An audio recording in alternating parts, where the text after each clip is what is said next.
The single-payer healthcare system is a healthcare system in which one party is the sole provider of medical services within a society.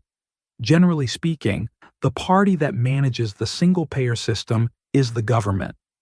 In the United States, the idea of a single-payer system has gained support among many Americans under the rallying cry Medicare-For-All, which is a political term used to make the proposal sound more inclusive.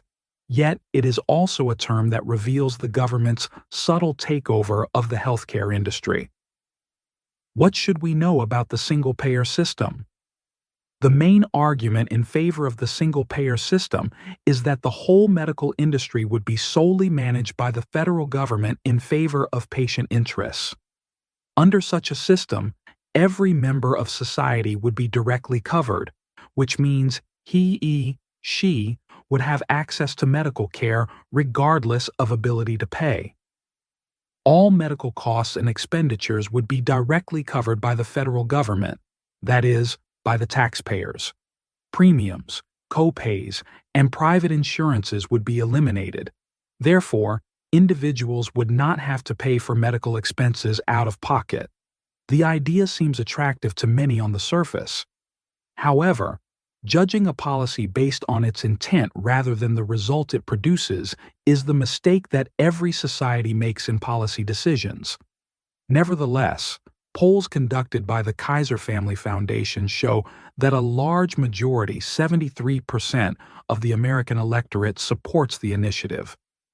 These polls have concluded, though, that most Americans don't realize how dramatically the leading Medicare-for-all proposals would restructure the nation's healthcare system. That is, many are unaware that under a single-payer system, the federal government would fully control access to healthcare. Were they aware of the threat single-payer systems pose to access and quality, it is unclear whether the idea would enjoy so much support. As we have seen in recent years in the United Kingdom and in Canada, single-payer systems do indeed restrict access and quality. They just do it by imposing long wait times, cutting off costlier patients, and restricting access to hospital rooms. These problems are not surprising. From the perspective of economic theory, there are two major reasons why we should expect access to healthcare to be such a problem under a government-managed single-payer system. 1. The knowledge problem.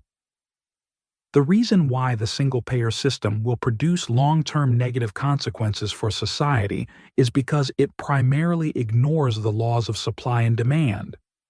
The laws of supply and demand are based upon the principle of scarcity, which is the gap between limitless wants and limited resources.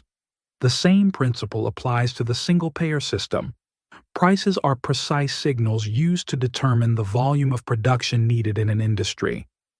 Under a single-payer system, there will be no price system, and this lack of prices will distort the knowledge required to determine the quantity of medical services that needs to be produced.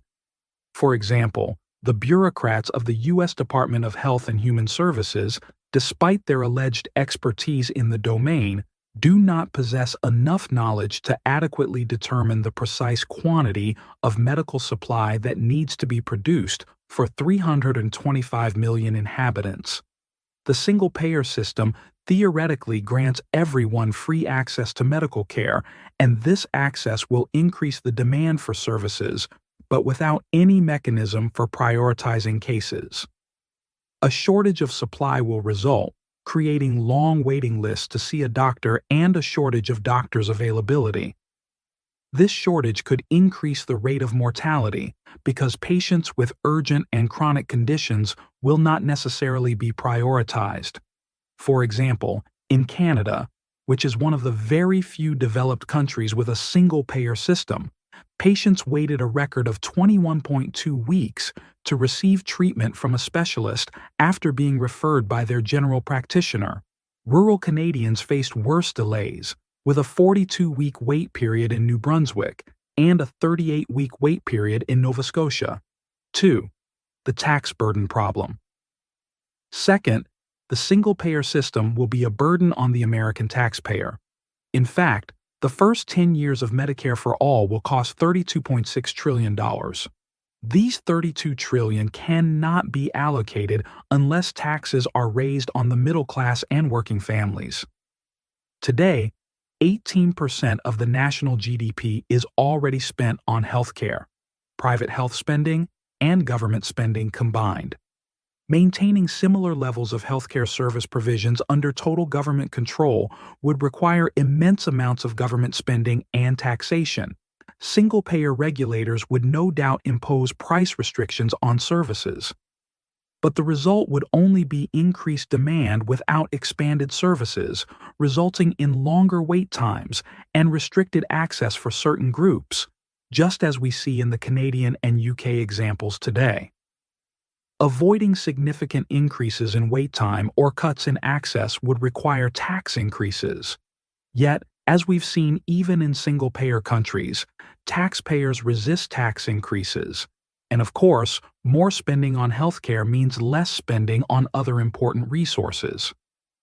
Since government-mandated healthcare plans generally focus on access rather than cost and quality, the result of this limited tax base for healthcare will be increased costs to patients in terms of wait times and other non-monetary methods of restricting access.